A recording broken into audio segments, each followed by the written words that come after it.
আসসালামু আলাইকুম। আশা করি সবাই ভালো আছেন। আজ আমরা তৈরি করব দুধ লাউ।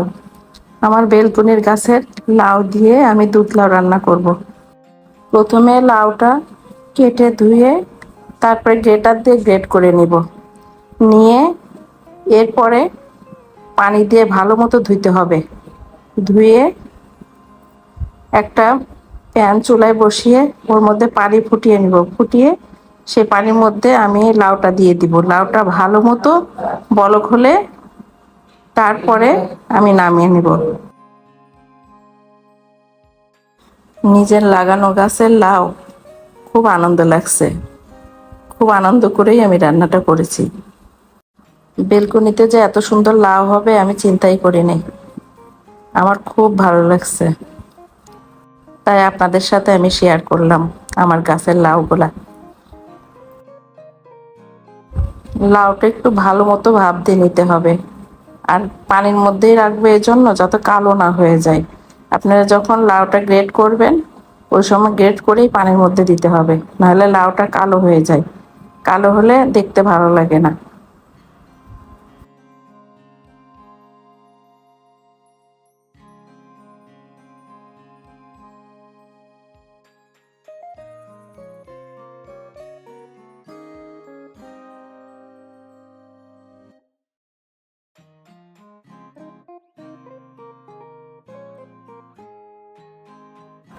লাউটা আমার প্রায় সিদ্ধ হয়ে গিয়েছে।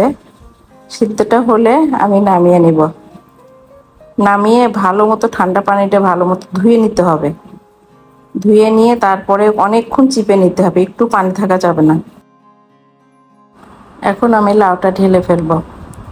ঢেলে তারপরে আমি ভালো মতো ধুয়ে নেব। এরপরে বাকি কাজটা করব। একটা লাউয়ের দুধ লাউ বা পায়েস অনেক বেশি হয় না, কিন্তু দুধের পরিমাণটা অনেক বেশি লাগে। আমি 2 লিটার দুধ দিয়েছি, তার সাথে আমি ড্যানিশ কন্ডেন্স মিল্ক প্রায় একটাই দিয়ে দিয়েছি, অল্প একটু ছিল। এখন আমি চুলায় একটা প্যান বসিয়ে প্যানের মধ্যে 2 টেবিল চামচ ঘি দিয়ে দিব। ঘি দিয়ে এরপরে লাউটা দিয়ে দিব। লাউটা দিয়ে ভুনা করে নিব। ভুনা করে নিয়ে আর দুধ আমি অন্য চুলায় জাল দিতে দিয়েছি।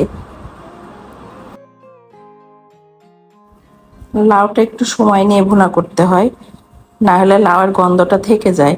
ওই জন্য একটু সময় নিয়ে ভুনা করবেন আপনারা, তাহলে দেখবেন লাউটা খুব মজা হয়।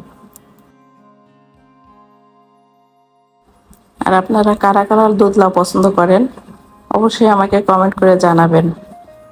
আমাদের তো সবাই খুব পছন্দ করে এই দুধ লাউটা। আমরা দুধ লাউই বলি, এই জন্য আমি বারবার দুধ লাউটাই বলেছি। অনেকে দুধের পায়েস বলে, আমাদের ওইদিকে সবাই দুধ লাউ বলে। এজন্য আমার অভ্যাসটা এটাই হয়ে গেছে।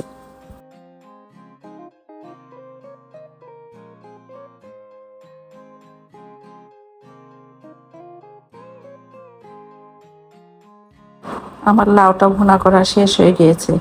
এটা নামিয়ে রেখে প্যানটা আবার আমি চুলায় দিয়ে দিব। দিয়ে চিনিটা একটু ক্যারামেল করে নেব। একটু ক্যারামেল করলে টেস্টটা আরও ভালো আসে আমার কাছে মনে হয়।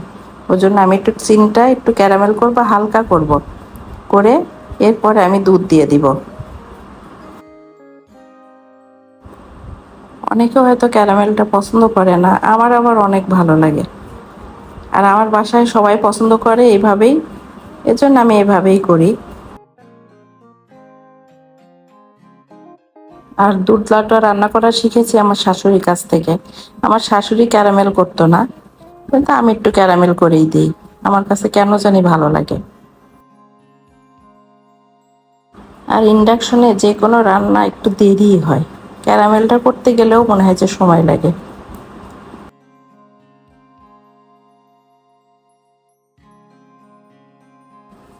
আমি গ্যাসে দুধের পাতিলটা বসিয়ে রেখেছি যাতে একটু ঘন হয়ে যায়। ঘন হলে লাউটা ঢেলে দিলে বেশিক্ষণ জাল দেওয়া লাগবে না, তাড়াতাড়ি হয়ে যাবে। প্রসেসিংগুলো করতেই সময় বেশি লাগে, রান্নাটা করতে খুব দ্রুত হয়ে যায়।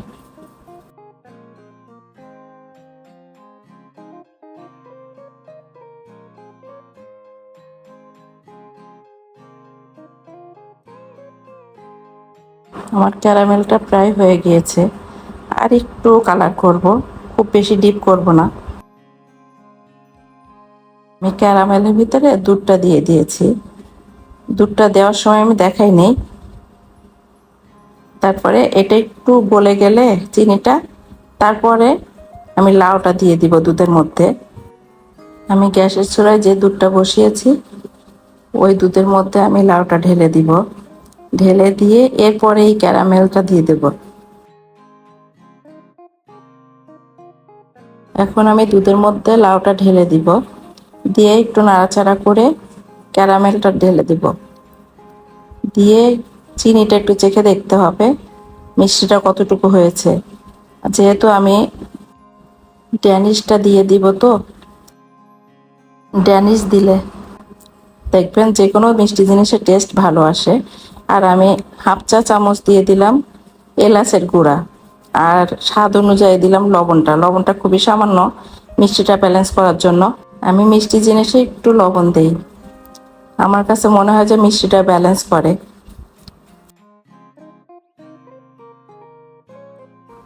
আমি ক্যারামেলটা একটু পরে দিয়েছি। যারা নতুন সংসারী তারা এই ভিডিওটা দেখে অবশ্যই চেষ্টা করে দেখবেন, খারাপ লাগবে না আশা করি। আমাদের কাছে তো অনেক ভালো লাগে, আশা করি আপনাদের কাছে অনেক ভালো লাগবে। আপনারা চেষ্টা করে দেখবেন, ইনশাল্লাহ অনেক ভালো লাগবে। আপনারা অবশ্যই চেষ্টা করে জানাবেন আমাকে যে কেমন হয়েছিল রান্নাটা। আমি এখন ড্যানিশটা দিয়ে দিব। ড্যানিশটা আমি পুরাটাই দিয়েছি, সামান্য একটু বাকি ছিল, ওটুকু আর দেইনি। মিষ্টিটা চেখে আমি আবার একটু যদি লাগে পরে দিয়ে দিব।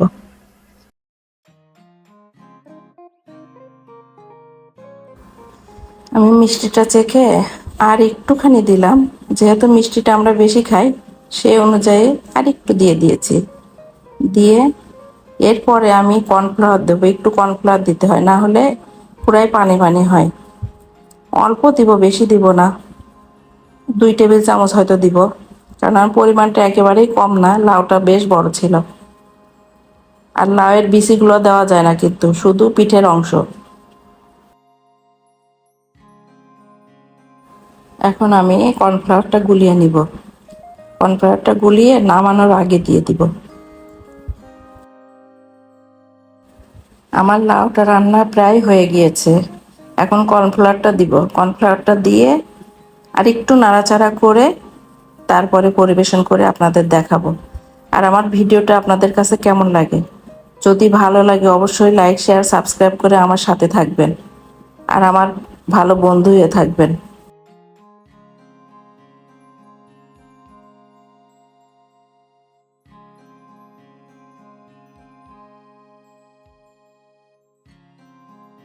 আমার রান্নাটা শেষ, এখন আমি একটা বাটিতে তুলে নিব। তুলে নিয়ে পরিবেশন করব।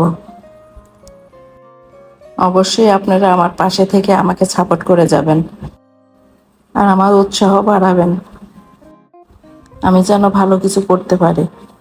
আল্লাহ হাফেজ। সবাই আমার জন্য দোয়া করবেন আর সবাই ভালো থাকবেন।